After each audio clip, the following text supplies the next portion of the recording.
Olá, boa tarde. Começou essa semana a campanha eleitoral para eleger prefeitos e vereadores em todo o país. É a campanha mais curta dos últimos 18 anos, 45 dias em vez de 90. Esta será também a primeira eleição em que as empresas estarão proibidas de fazer doações para os candidatos. Eles terão que contar com recursos próprios, com o dinheiro do fundo partidário e com doações de pessoas físicas. Pelas novas regras, para vereador no primeiro turno, as despesas dos candidatos não poderão ultrapassar o limite de 70% do maior gasto declarado em 2012. Nos municípios com até 10 mil eleitores, o valor máximo será de R$10 mil por candidato a vereador. Outra mudança, as doações de pessoas físicas poderão ser feitas diretamente ao candidato ou para o partido. Quem detém o poder econômico continua com capacidade de conseguir dinheiro de quem tem dinheiro. Essa é a questão. E os interesses do trabalhador, os interesses da população e o debate sobre programas, sobre a política, pesam menos do que a força do poder econômico nas eleições. Até 2014, o autofinanciamento era limitado a 50% da renda declarada. Agora, o candidato vai poder financiar 100% da campanha com recursos próprios. Do jeito que as regras estão estabelecidas, favorecem candidatos ricos, favorecem candidatos já conhecidos, contra uma porção de gente nova querendo entrar no jogo, mas não vai ter a menor chance. E para falar sobre as mudanças nas campanhas eleitorais, recebemos o cientista político da Tendências Consultoria Econômica, Rafael Cortes, o jornalista e publicitário Chico Malfitani, com 30 anos de trabalho no marketing político, e o promotor de justiça e presidente do Instituto Não Aceito Corrupção, Roberto Liviani. Participe e mande suas perguntas através do Facebook e também do Twitter. Os endereços aparecem aí na sua tela. Boa tarde, muito obrigada por terem aceitado o nosso convite. Com esse primeiro ano aí, com todas essas mudanças, né? O que esperar?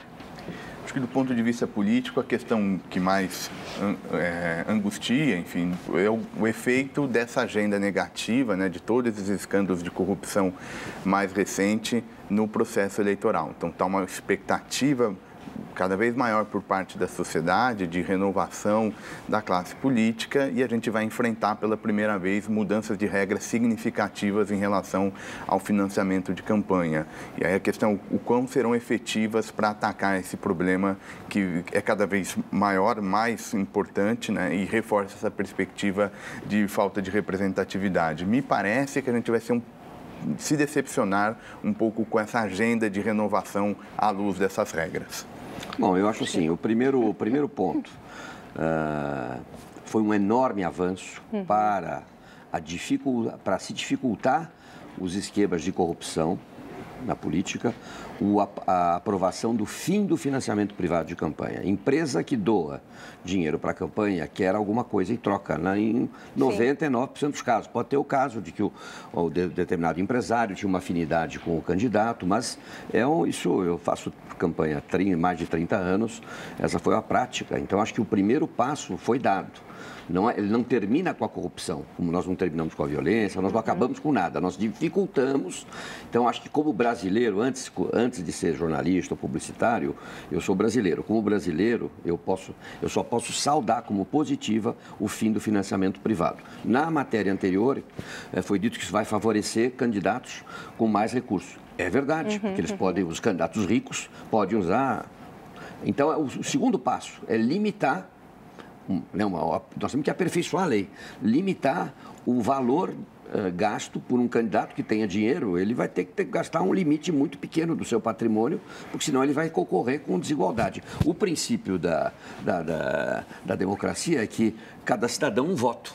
Se eu sou empresário e estou financiando milhões para vários candidatos, o voto desse empresário vale mais do que o voto do cidadão normal. Então, nós temos que caminhar para que cada cidadão tenha no seu direito de voto o mesmo direito de qualquer outro.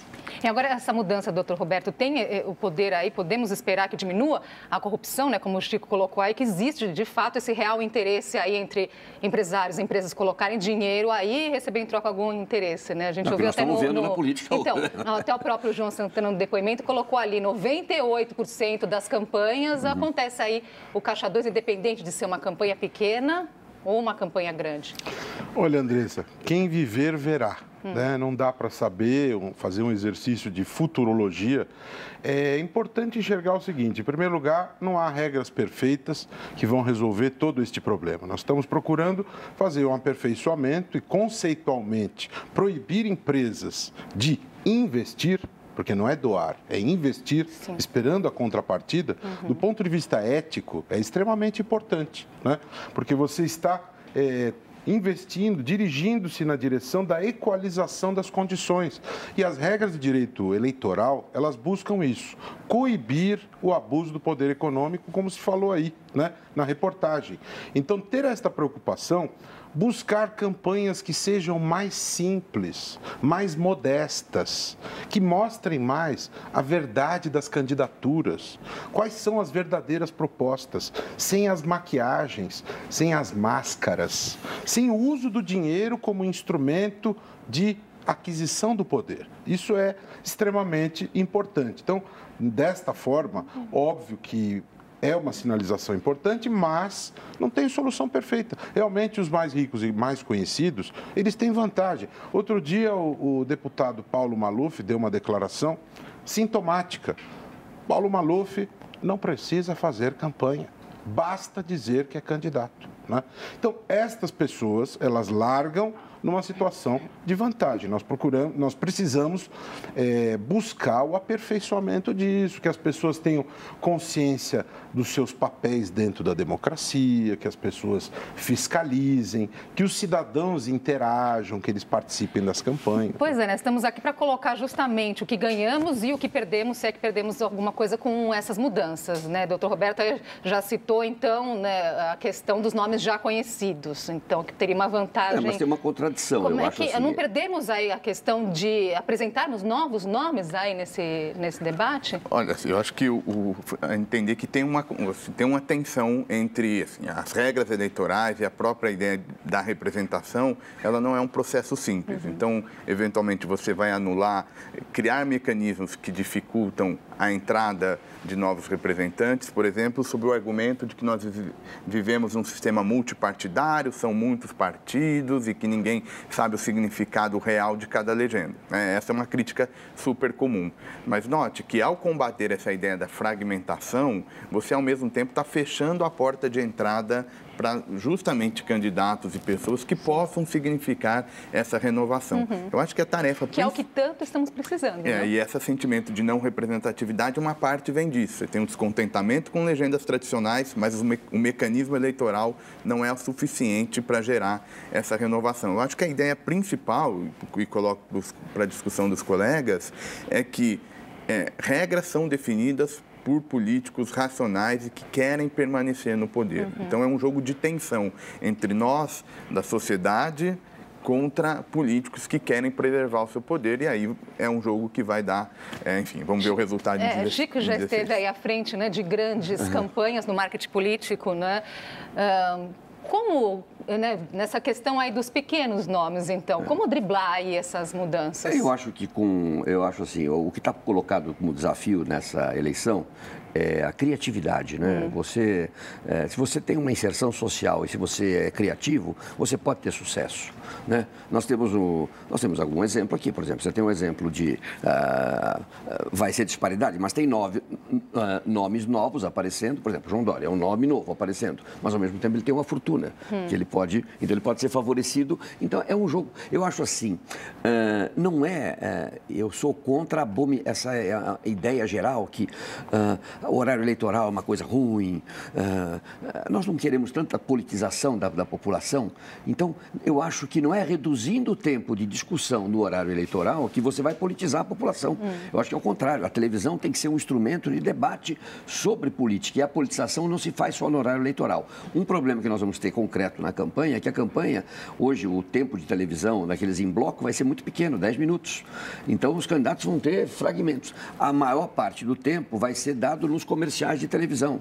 Então, em 30 segundos, nós temos que utilizar a linguagem publicitária. Existe um padrão de televisão. O sujeito está em casa, acostumado a ver o padrão TV Cultura, o padrão TV Globo. Se o candidato aparecer com uma imagem toda distorcida, né? A televisão é muito mais imagem que conteúdo. Então, eu acho que aí, uma imagem feia, esse candidato já não presta, entendeu? Ele não tem competência nem para aparecer, no subconsciente do telespectador, ele não tem competência nem para aparecer bem na televisão, né? Como é que ele... Então, nós temos que unir forma e conteúdo de uma maneira atraente. Eu acho que a renovação é um processo. Aliás, o Brasil sempre busca essa renovação. Jânio Quadros, lá atrás, era a renovação na política. Fernando Collor de Mello também.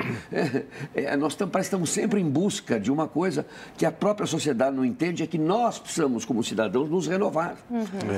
Até porque a vida em sociedade é dinâmica. E essa questão do aperfeiçoamento é necessária, especialmente pelo momento que o país vive, com as questões da Lava Jato e tudo mais. Pesquisas apontam que o tema da corrupção é o tema que mais angustia os brasileiros, né?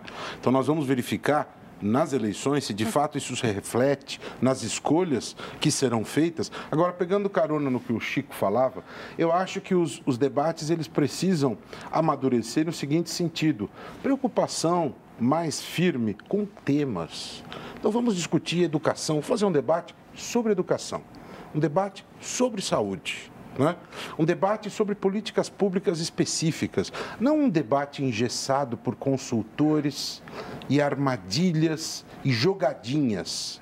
Vamos trabalhar em prol da sociedade para enfrentar qual a proposta para resolver determinado nó que nos aflige. Por exemplo, o déficit das vagas em creches. Qual vai ser a estratégia, preto no branco, para enfrentar isso? E diante disso, né, até desse menor tempo aí no rádio, na televisão, qual que é a forma mais eficiente para o eleitor buscar aí mais informações sobre o seu candidato? Se você me permite, só complementar o que eu ia falar. O Chico falava da questão da criatividade, etc. Eu acho que as redes sociais serão um instrumento importantíssimo nessas eleições. Rafael. Eu acho que assim, tem uma relação tensa entre o eleitor, que delega muito poder para representantes e depois ele não consegue acompanhar a utilização desse poder, ele, no final de contas, é soberano. Então, acho que a primeira questão é buscar fontes alternativas de informação.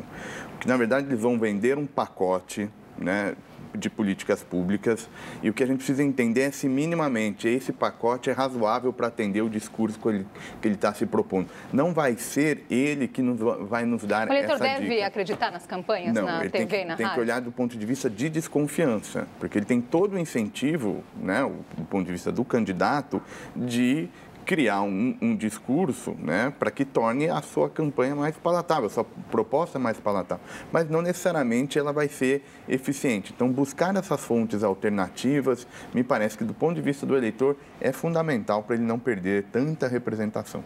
Do ponto de vista do trabalho dos publicitários, né, eu acho assim, o publicitário e o político tem que entender que a sociedade cada vez está mudando.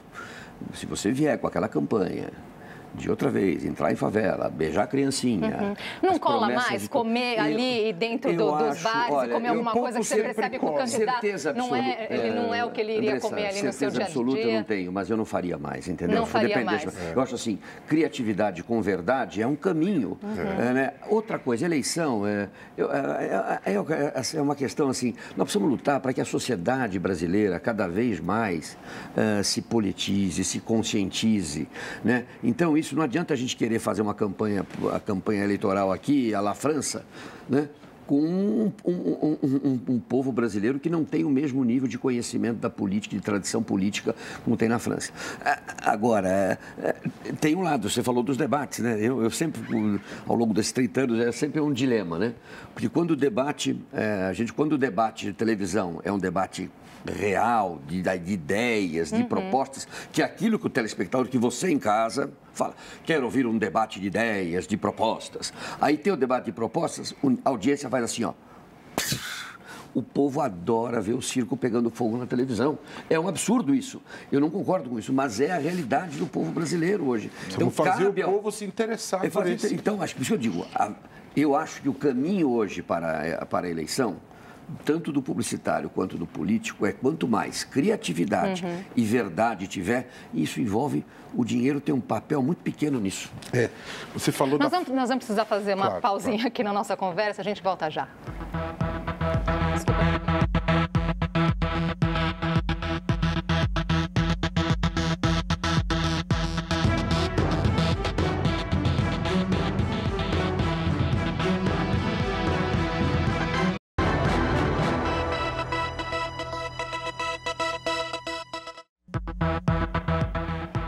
Já estamos de volta com o JC Debate. Hoje conversamos sobre as novas regras das campanhas eleitorais.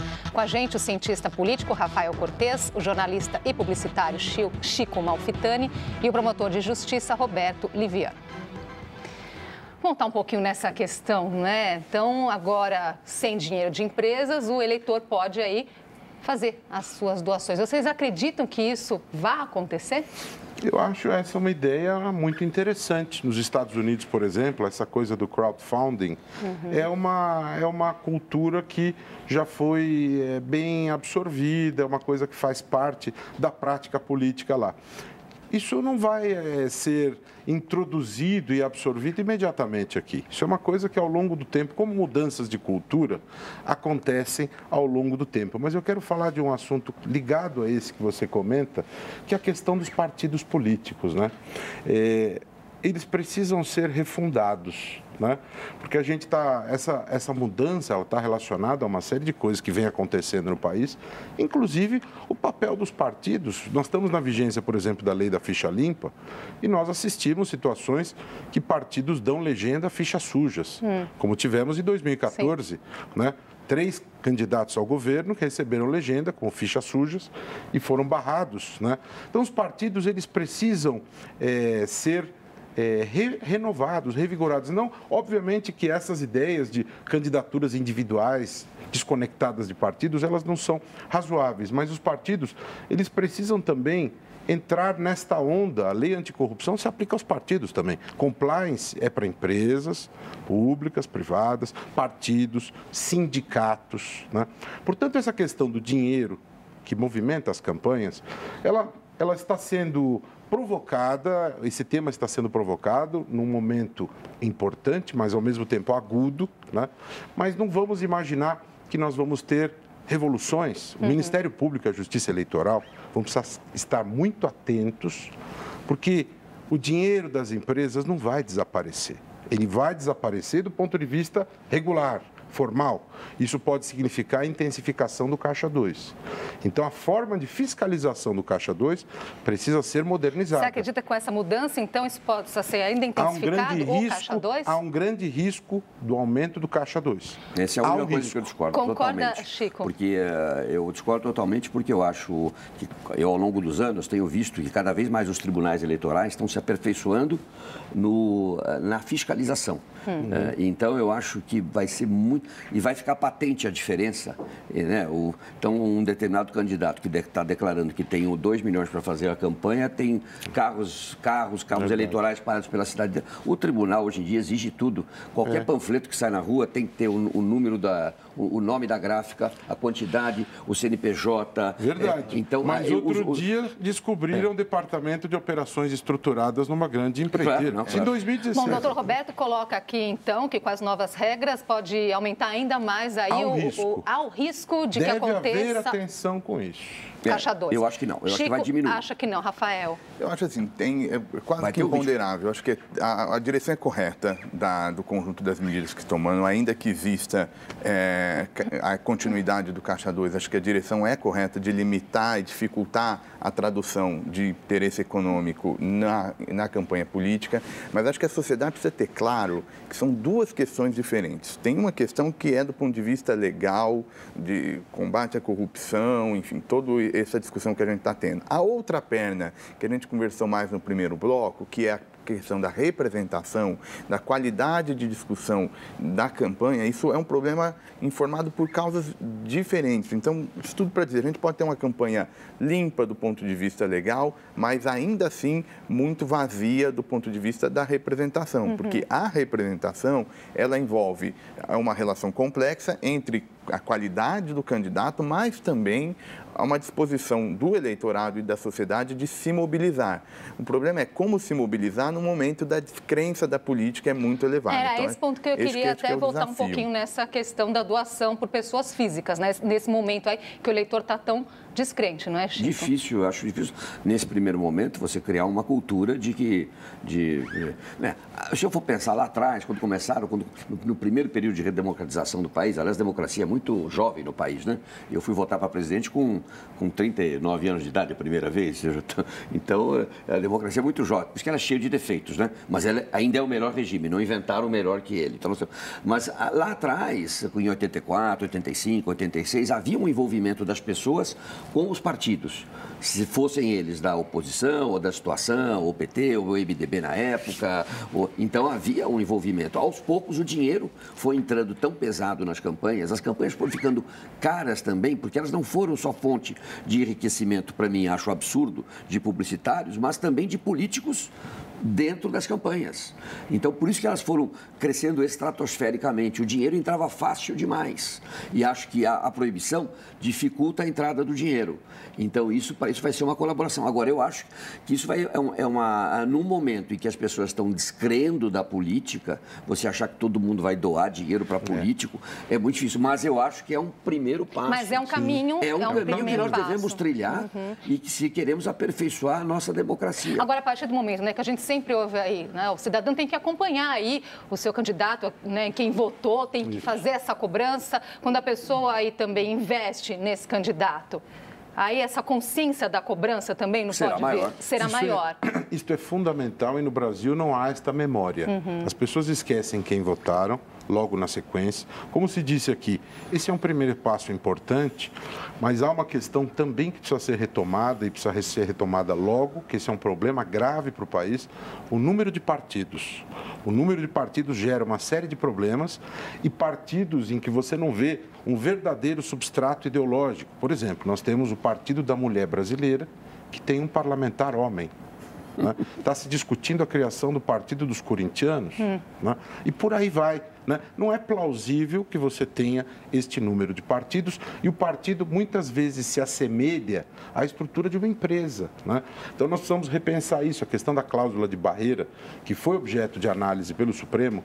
Acho que essa é uma discussão que precisa ser retomada e penso que talvez o Supremo não tenha seguido um bom caminho. Esse é um debate importante, sem sacrificar os partidos de verdade, porque às vezes eles não vão conseguir um número de votos. Então, você tem que achar um critério de meio termo que proteja a sociedade dessa fragmentariedade e, ao mesmo tempo, permita a liberdade de associação para os partidos verdadeiros. Infelizmente, nosso tempo está acabando, né? Voou hoje. Então, Rafael, para terminar, um recado para o eleitor, né? Como fazer aí, com que essas regras, essas mudanças aí favoreçam o eleitor? Eu acho que o desafio do eleitor é ter informação de qualidade, uma informação que lhe permita fazer escolhas no momento eleitoral, mas que depois também reflita numa capacidade de acompanhar o resultado do governo, no caso agora os governos locais, para recompensar ou punir 4 anos à frente. Chico, você que já esteve do outro lado, uma dica aí para o eleitor, então,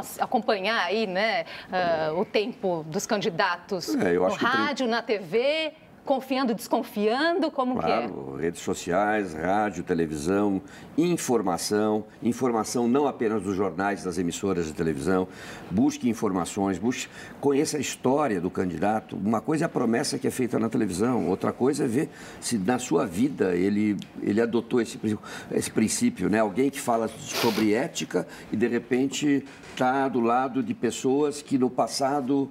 Então, tudo. É como você você age com relação ao consumo, né? Coca-Cola ou determinado produto lava mais branco, você experimenta. Mas não lavou mais branco, você não vai ver outra vez, entendeu? Então, eu acho que a politização da sociedade passa pela politização do indivíduo. O indivíduo, você em casa, tem que se interessar pela política. Não se desinteresse pela política, porque senão alguém vai fazer política por você. Esse discurso de dizer eu odeio política, não quero saber de política, ele é altamente destrutivo.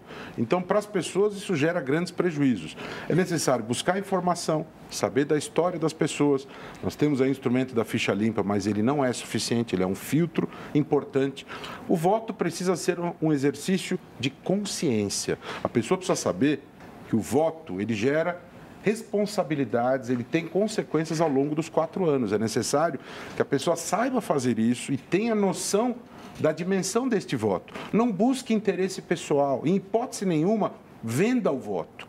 O voto precisa ser depositado naquele que apresenta propostas para o bem comum, não para a pessoa. Eu termino fazendo um convite aos telespectadores da cultura a acompanhar o Instituto Não Aceito Corrupção, que é uma associação que nasceu para ser uma força viva da sociedade, no sentido de discutir as questões todas em torno do tema. Portanto, nós temos a nossa página no Facebook, Instituto Não Aceito Corrupção, o nosso site, e vamos procurar sempre oferecer informações para ajudar o país nessa cruzada. Está aparecendo aí na tela o Facebook do Não Aceito Corrupção. Tá certo. Muito obrigada pela participação de vocês hoje aqui com a gente. Obrigado. Muito obrigado. Até uma próxima oportunidade. Obrigado. E o JC Debate fica por aqui. Inscreva-se em nosso canal no YouTube. Estão todos os nossos programas anteriores. youtube.com/jornalismo TV Cultura. Uma ótima tarde para você.